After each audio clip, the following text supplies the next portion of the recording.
particularly warm either. He had his own scars from a war long over, and though he rarely spoke of them, the silence in the house said more than words ever could. Eli spent most of his days at the repair shop or wandering the forest trails with a second-hand camera, taking photos of wildlife and forgotten structures. His dream was to become a documentary filmmaker, telling stories of people no one noticed just like him. The town didn't make it easy. People were polite, but distant. They'd ask about Rick before they ever asked about him. When Eli tried to join the local community college, he was turned away because of outdated paperwork. He often felt like he was living in a story that had already ended, waiting for something to give his life meaning. That something came on a humid July afternoon. A fierce storm had been brewing for hours, and by the time it struck, Pine Brook was unprepared. Trees crashed down onto power lines, flooding overwhelmed the narrow creek, and homes near the riverbank were suddenly at risk. Eli had just returned from the forest when he heard the first scream. It came from the Patterson house. Eli had passed it many times, an aging two-story home with a sagging porch, home to 8-year-old Lucy and her mother, a single nurse named Sandra, who worked double shifts at the hospital in the next town. As he approached, he saw water rushing down the street like a torrent. The house was half submerged, and Sandra was crying out from an upper window, holding Lucy tightly in her arms. The town's emergency services were 20 minutes away, and even then, they were overwhelmed. Rick tried to hold Eli back, warning him that the current was too strong. But something inside Eli, some force greater than fear, told him this was his moment. He threw on a rope harness they used for pulling cars out of ditches and secured it to a utility pole. He grabbed a flashlight and waded into the water. The current nearly knocked him over, but he kept going, inch by inch. Debris swirled around him, broken branches and fence posts crashing against his legs. The house groaned as the water climbed higher. When he finally reached the porch, it was barely holding. Sandra lowered Lucy down using a bed sheet. The little girl was sobbing, clutching a stuffed elephant. Eli held her tightly, shielding her from the rain with his own body, and slowly made his way back. Halfway across, the rope snapped. He fell, pulling Lucy under with him. For a few terrifying seconds, they were submerged. But then, a Hendrix hand grabbed them both. Somehow, Rick had tied a second rope and waded in after them. Together, they dragged Lucy to safety. Word of the rescue spread fast. The next morning, Eli woke up to find the mayor on his doorstep with a local news crew. Overnight, the story had gone viral on social media. Teen saves girl from flash flood, read the headline. People began calling Eli a hero, but he didn't feel like one. He had just done what needed to be done, yet for the first time in his life, someone had seen him. Calls came from universities, from filmmakers, from nonprofits. A professor from the University of Kentucky offered him a scholarship to study film and media. A documentary company in Atlanta wanted him to intern. He didn't know how to react. The town that once ignored him now waved when he passed by. Children pointed him out on the street. Rick, once a man of few words, sat beside him on the porch one evening, sipping from a chipped mug. "Your parents would have been proud," he said simply. That was the first time Eli saw him smile. Eli accepted the scholarship and moved to Lexington that fall. He kept the broken rope in a box marked "Remember." He began to film stories of forgotten towns, unsung heroes, and kids like Lucy who face life with quiet courage. He called his first film "When Destiny Strikes," using Pine Brook as the setting.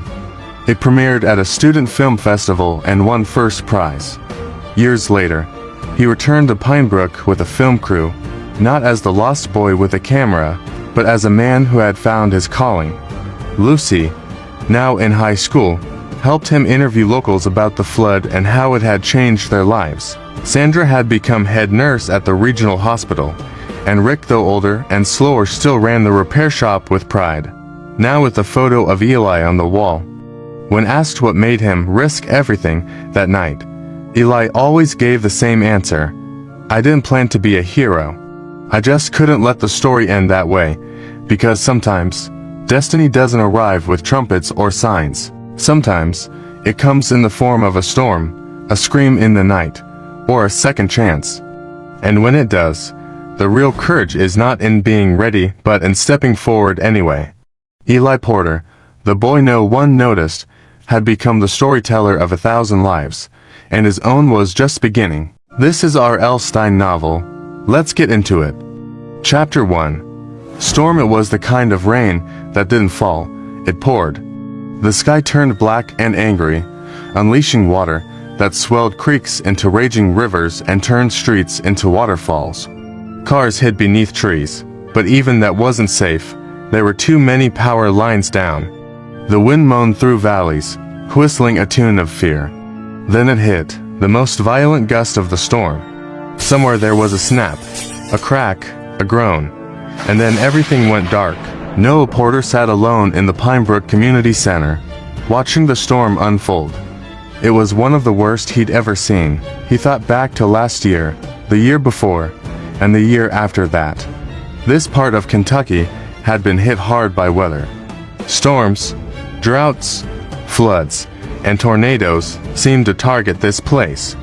But tonight, it was different. He could feel it in his bones. Just a bad dream, he told himself, though his hands were shaking. Maybe he should leave, head to higher ground.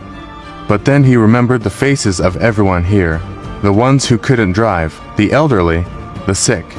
He couldn't abandon them. Outside, the wind screamed. It sounded like a person crying out in pain. The power flickered back on for a moment, revealing a scene straight out of a nightmare. Walls were crumbling, bridges were bending. The normally tranquil creek outside had transformed into a roaring monster. In moments, Noah knew he had to make a choice. Stay and face the rising waters or try to escape. Chapter 2. Floody grabbed his things, a flashlight, some batteries, a bag of dried food. He checked on Old Man Hemmings, who lived alone with his cat. Together, they climbed onto the roof of the house. Mrs. Peterson needed help, too.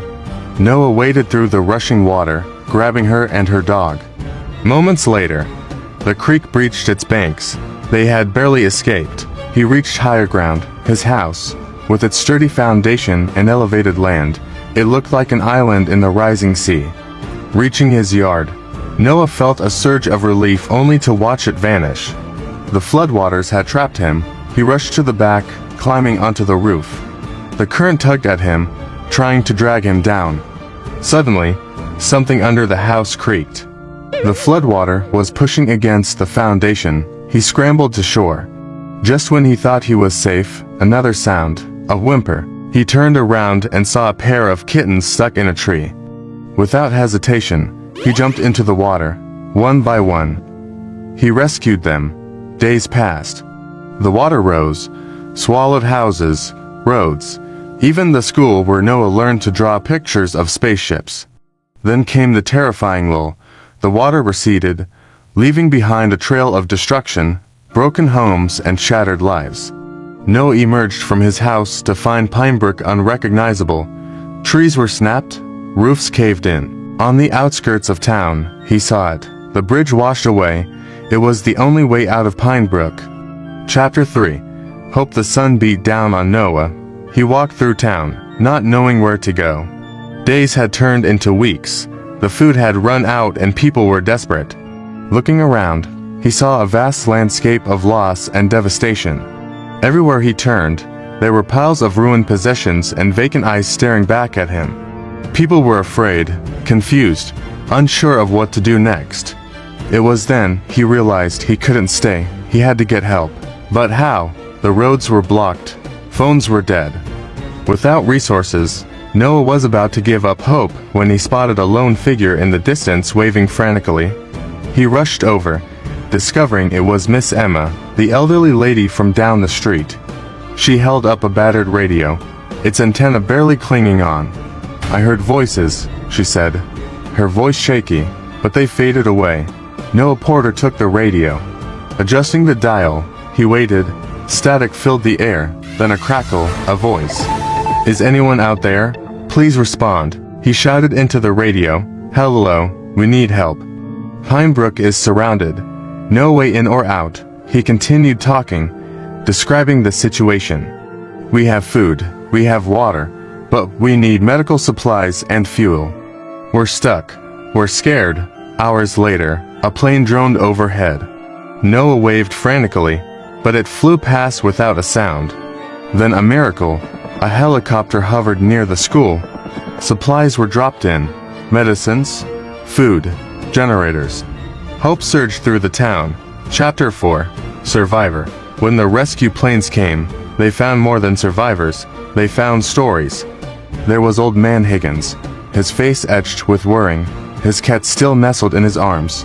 Mrs. Peterson, her dog nudging her hand as if sensing her sadness. Then Noah, his eyes reflecting the vastness of the loss around him. As the days turned into weeks, the town slowly rebuilt. Houses were repaired, roads cleared, but beneath the surface, Noah knew scars ran deep. Many left, taking their grief with them. Some blamed him, saying he should have warned them sooner. Others questioned the town's fate. Why us? They asked. Why did this happen to Pinebrook? One evening, as Noah sat alone, the answer came to him. Why Pinebrook? Because it was special. It was a place where strong people endured hardship, where neighbors helped neighbors. It was a place worth saving. He knew what he had to do. Using the radio, he contacted everyone who had left. We might be scattered, he said, but we're survivors. I want us to remember who we are. Come back to Pinebrook. Let's rebuild together. Chapter 5. New beginning. People returned. They brought tools, materials, even ideas. Soon, Pinebrook looked like a construction site, noisy and busy. Then came the day when everyone gathered at the community center. It was the annual picnic.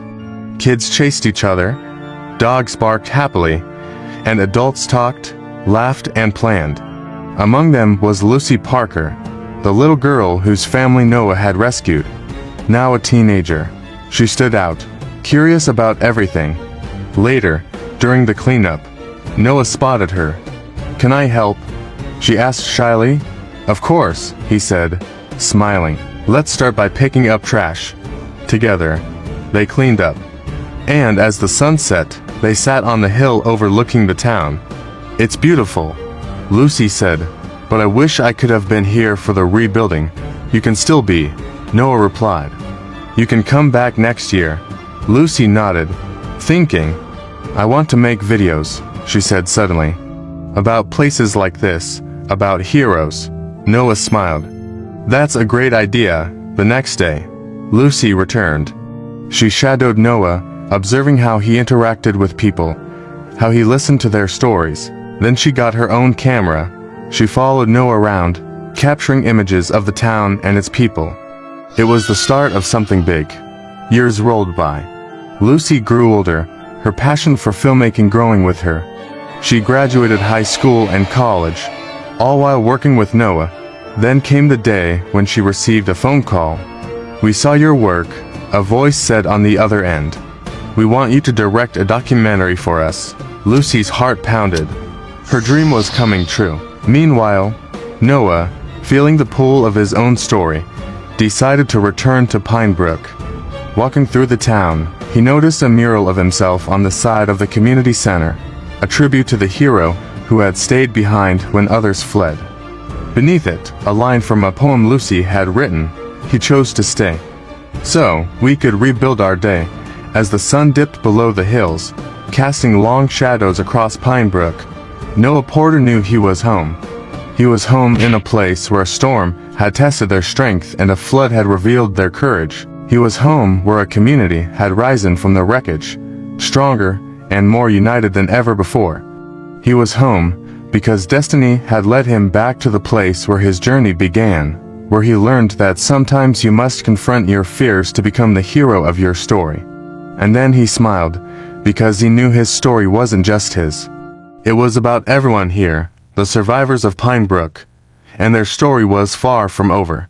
Their journey of rebuilding, healing and rediscovering their strength was just beginning. He looked up at the fading light, whispering to himself, "This is where my story belongs, here in Pinebrook."